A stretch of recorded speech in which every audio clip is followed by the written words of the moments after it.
Hello everyone. Today we will learn about non-finite verbs, a very important topic in English grammar, and also it is very useful in school exams and competitive exams and also for spoken English. So let us begin.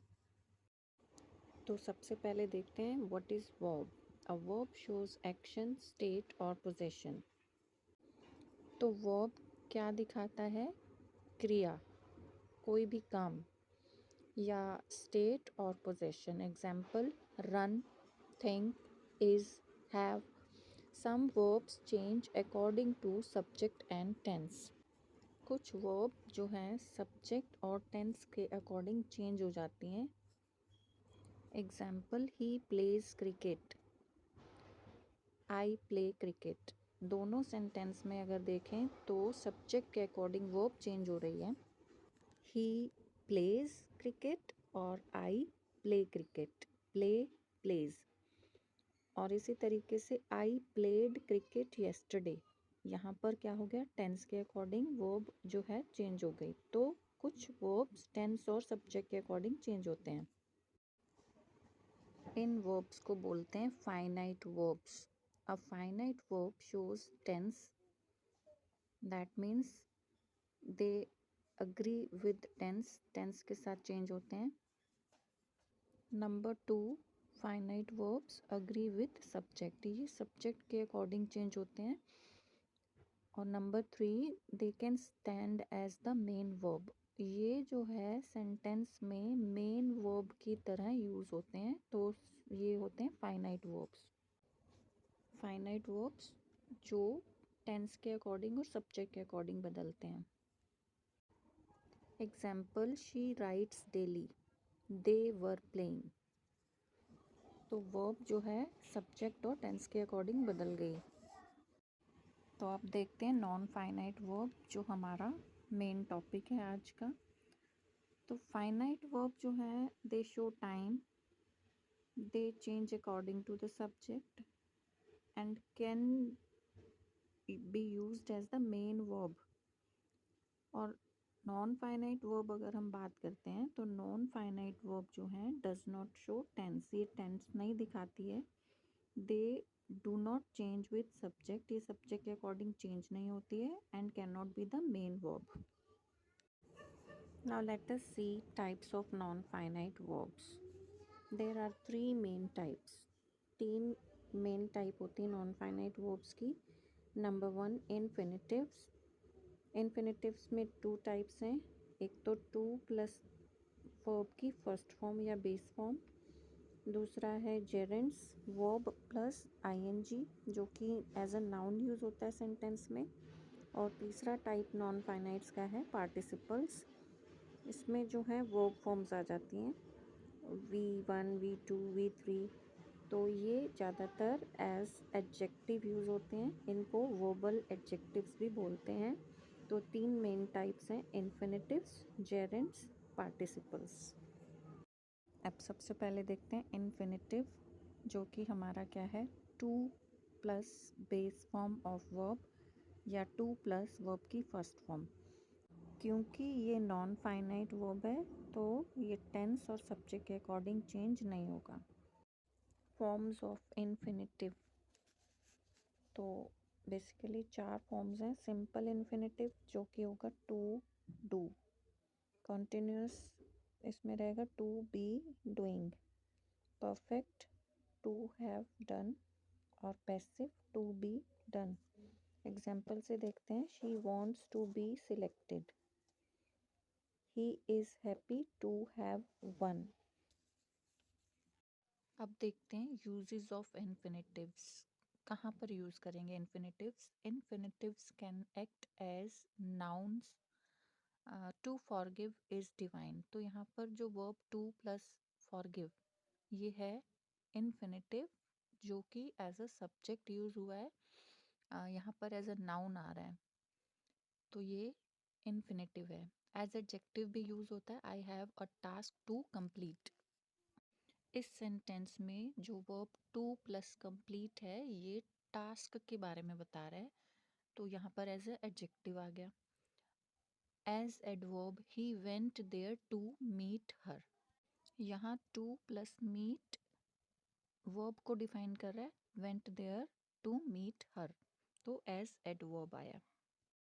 अब कुछ verbs होती हैं जिनके साथ to infinitive आता है। want, hope, decide, plan, agree, refuse, promise. Example, she decided to join the course. They promised to help us. तो इन verbs के साथ टू इन्फिनेटिव यूज होता है। बेयर इन्फिनेटिव यानी कि इन्फिनेटिव विदाउट टू, सिर्फ वर्ब की फर्स्ट फॉर्म, ये यूज होती हैं मॉडल वर्ब्स के बाद में। Can, could, may, might, must, should, make, let, see, hear, watch, इनके साथ वर्ब की फर्स्ट फॉर्म आती है, बेयर इन्फिनेटिव यूज होता है। Example, she can dance, let him speak, I saw her cross the road. तो मॉडल वर्ब्स के साथ बेयर इन्फिनेटिव आता है, लेट के साथ बेयर इन्फिनेटिव आता है।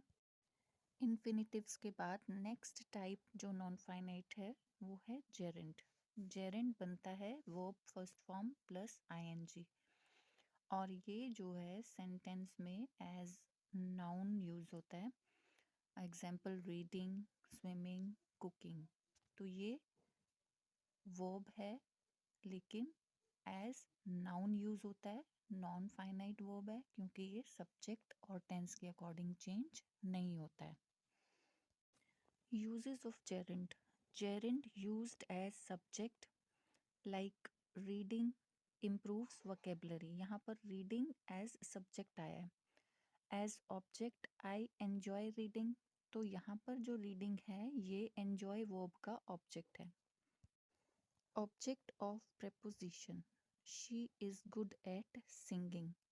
तो infinitives की तरह gerund भी कुछ verbs के साथ यूज होता है। Common verbs followed by gerund: enjoy, avoid, admit, suggest, finish, mind, deny. अगर ये verbs आती हैं तो इनके पीछे हम gerund यूज कर सकते हैं। Example, he avoided answering the question. She enjoys teaching children. तो कुछ verbs के साथ gerund आता है। And important thing to remember is gerund after preposition.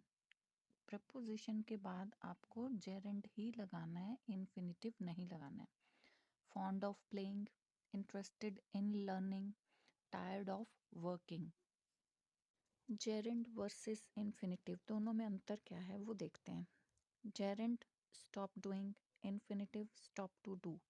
Example देखते हैं, I stopped smoking, I stop to smoke.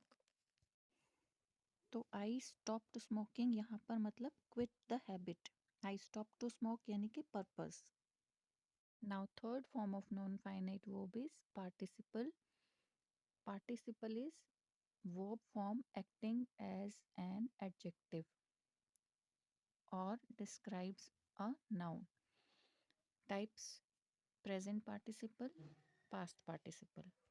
Present participle again verb की first form plus I N G, describes action, active action actually. Example, a crying baby, a shining star. Next type, past participle.